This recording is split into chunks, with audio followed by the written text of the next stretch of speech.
Ravi Prakash Siliconandhra hospital Kuchipudi super speciality వైద్య సేవలు పూర్తిగా ఉచితం. సినిమాల్లో చూపించినట్టు పాములు నిజంగానే పగబడతాయా? వేటాడి మరి చంపుతాయా? ఈ మధ్య యూపీలో జరిగిన ఘటనతో మరోసారి పాములు పగబట్టడంపై పెద్ద ఎత్తున చర్చ జరిగింది. దూబే అనే వ్యక్తిని 40 రోజుల్లో ఏకంగా 7 సార్లు పాము కరిచిందన్న వార్త వినే ఉంటారు కదా. 7 సార్లు ఒకే పాము అతడిని వెంటాడిందన్న వార్త దేశవ్యాప్తంగా సంచలనం సృష్టించింది. అయితే ఈ ఘటనకు సంబంధించి ఒక షాకింగ్ నిజం బయటకు వచ్చింది.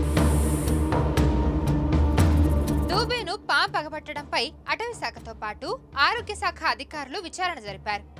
5 రోజుల విచారణ తర్వాత మైండ్ బ్లాక్ అయ్యే నిజం బయటపడింది. వికాస్ దూబేను పాము ఒక్కసారి మాత్రమే కరిచింది. శరీరంపై ఉన్న 7 పాము కాటు గుర్తుల్లో 1 కాటు మాత్రమే పాము కరిచింది. మిగతా 6 కాట్లు పామువి కాదని తేల్చారు.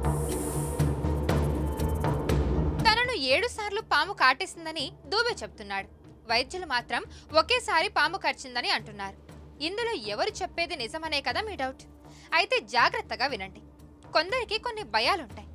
కొందరికి కుక్కలు, బల్లులు అంటే భయం. ఇంకొందరికి ఎత్తైన ప్రదేశాలు, నీళ్లు అంటే భయం. ఇలా ఒక్కొక్కరికి ఒక్కో భయం ఉంటుంది. దీన్నే సైంటిఫిక్ గా ఫోబియా అంటారు. ఇక్కడ దూబేకు కూడా స్నేక్ ఫోబియా ఉంది. అందుకే పాము కరవక ముందే కరిచినట్టుగా భావించి భయానికి గురయ్యాడు. వైద్యుల బృందం అసలు విషయం బయటపెట్టడంతో పాములు పగబట్టవని స్పష్టమైంది. మరిన్ని వీడియోస్ కోసం ఛానల్ ని సబ్స్క్రైబ్ చేయండి. లేటెస్ట్ అప్డేట్స్ కోసం వాట్సాప్ ఛానల్ ని ఫాలో చేయండి. అండ్ లింక్ డిస్క్రిప్షన్ లో ఉంది.